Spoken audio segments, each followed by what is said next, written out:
What's up, everybody? Today we're putting lowering springs on my car, and I don't know where to start. These are Godspeed Traction S lowering springs. It's going to bring the front down 1.5 inches, and it's going to bring the rear down 1.2 inches. Should sit nice and level, and it should look good, especially with my wheels I got. What were you going to say? Godspeed, not spring. God, did I say spring? God springs? Yeah, you said Godspeed. Really? Yeah. Oh, Godspeed Traction S springs. Now we got to start all over. All right, so we're gonna start with the rear. Moving on to the rear, you're gonna take off these 18mm bolts. You got 13 right here, and then we'll go from there. Then the two 18s holding the shock to the body. All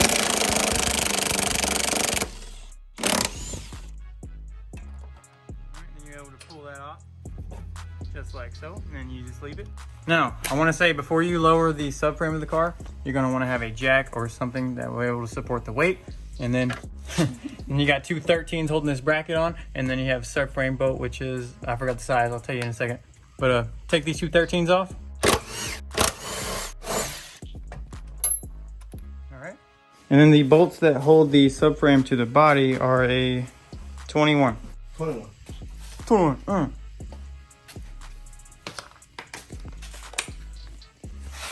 And you're gonna take it out. Dust falls on your face. Moving on to the rear one. It's just behind the rear tire by the exhaust.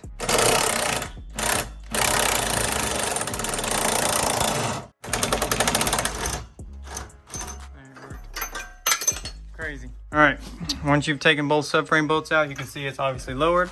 You're gonna drop the suspension. Don't go too far because of that brake line.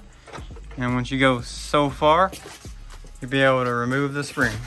Struggling and fighting with it for 1 hour, you should, just like so. All right, stock springs out. And then when you're putting your new ones in, you wanna make sure you're putting it in letters up. Twist the rubber to the stop.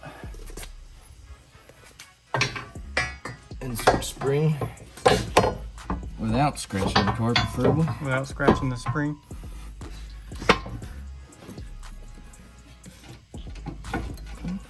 Slide it into place. And on the bottom, you're gonna have to rotate to. Oh my god. Technical difficulties. It's hard to see, but you have to rotate the spring and get it into place. Start by pressing your shock down, and it has these two little studs that you can use to hold it. And not snugging this down all the way, but just run them down a little bit. Now we're adding red Loctite so we can never take it off again. I would recommend blue, but red's all we have, so we're just gonna use a little dab.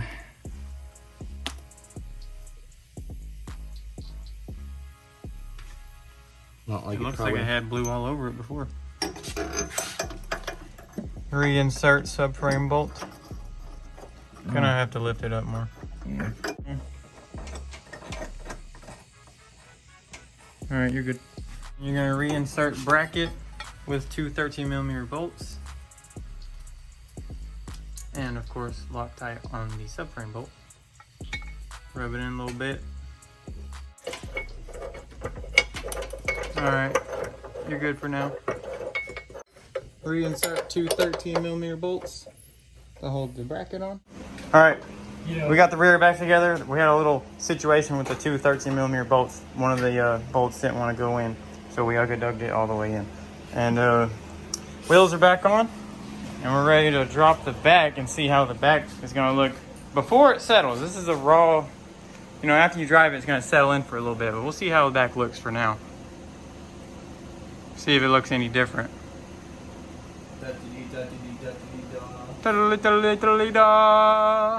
Slow, Brandon.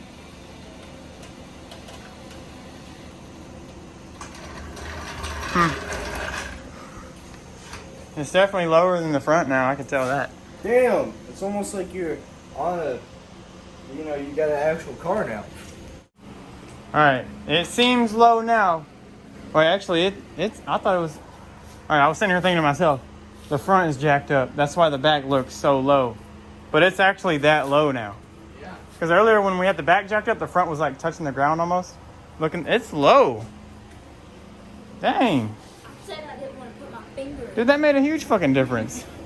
Yeah, you want to be able to put your finger in there. Oh, no, after I drive it, it'll go a little bit lower because it'll settle. That say that they don't want to be able to stick their fingers in there, don't drive their fucking cars. Oh, I want to be able to hit bumps. Yeah, I'll definitely be able to. There's plenty of gap here. Dude, that lowered it a lot, actually. Holy shit. Let's see, about a fingertip and knuckle right here. Yeah, zoomed in on that. Oh, you want to? Oh, I am zoomed in on it. Oh, yeah. Yeah. Yep. All right. Well, the back isn't going to go as low as the front. So the front is lower? The front is going to go lower. It's going to go in. This is 1.2 We inches. went from here to here. That's without driving it. After you hit some bumps, it's going to settle in. Yeah. So the back is 1.2 inch drop and the front is 1.5 inch drop. All right, moving on to the front. Got the wheel off. We're only doing one side at a time, so we're able to jack up just one side. All right, then you got 3 strut nuts. I don't like saying that, but you're gonna remove 2 of them and leave the 3rd one loose. So we'll go ahead and begin with that.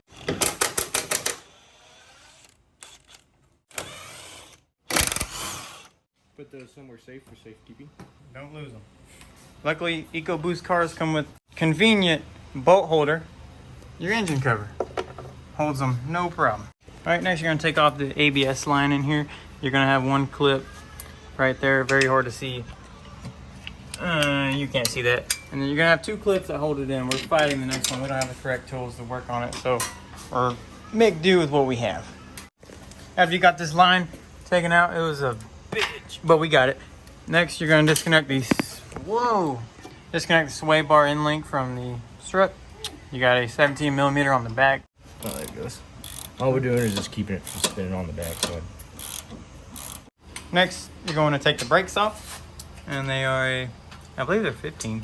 Yeah, they're 15. Yep. Bingo. 15. You got 2 15 millimeter bolts on the back. Then you'll take the caliper off, and you'll be able to take the rotor off.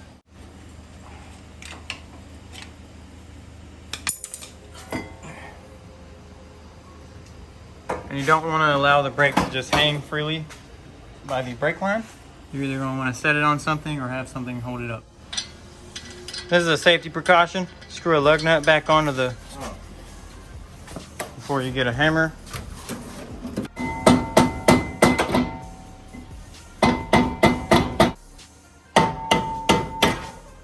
There we go. The lug nut was there to ensure the rotor does not fall off. Then you just take both off. And you have stock Ecoboost brakes. Alright, then you're going to disconnect the bolts and nuts that hold the shock to the spindle. You're going to use a 24 millimeter and an impact if you have one. When you put that back on. You don't want to take them all the way off. Give her some lube.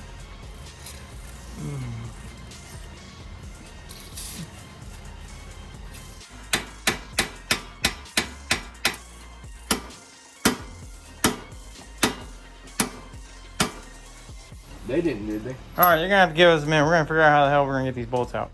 2 hours later. Alright, it took some very aggressive hammering to get that off. Finally got it. Got your strut out, and we're gonna place our spring compressor on it. Just like so. You'll twist it to tighten up a little bit, get it seated right against the springs. So I believe with this type of spring compressor, you're gonna tighten both sides slowly or rapidly, not sure. You're gonna bring them in kind of even until you're fully compressed. And then you'll take the top of the strut off and disassemble the bomb.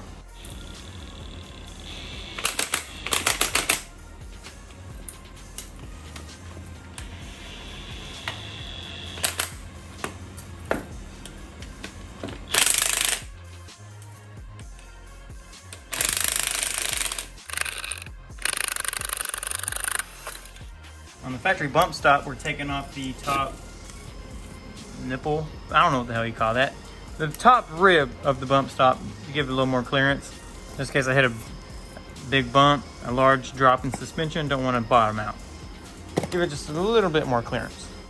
All right, we took that apart, placed the new spring on, compressed the new spring, put the top back together, put the nut back on. You really just reverse the disassembly, and then we're ready to put it back in the car. And we're gonna go ahead, put it back on the car, put it back together, do the other side, and then drop the car and show you how it looks.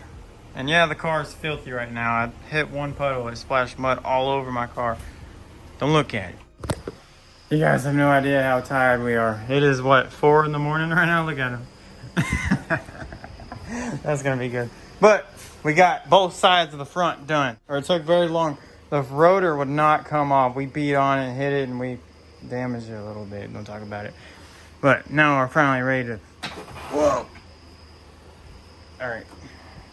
Trying to do this one-handed. Oh yeah, the front. Oh, it went even lower.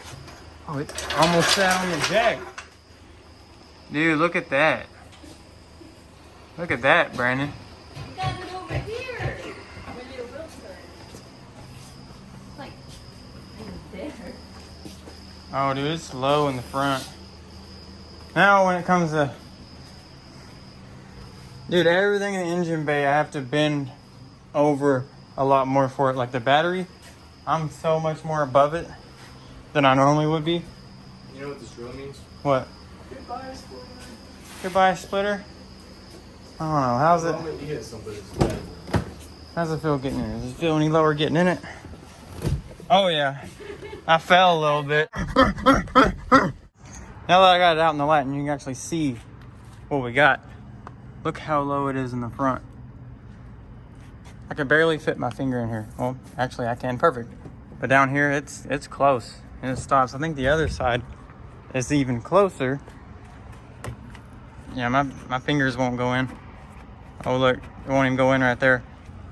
It's low. The back, not as low. It was a 1.2 drop in the back, 1.5 in the front. So it went a lot lower in the front. My hand fits in the back, no problem on both sides. Rides pretty good. Looks pretty good. Overall, satisfied.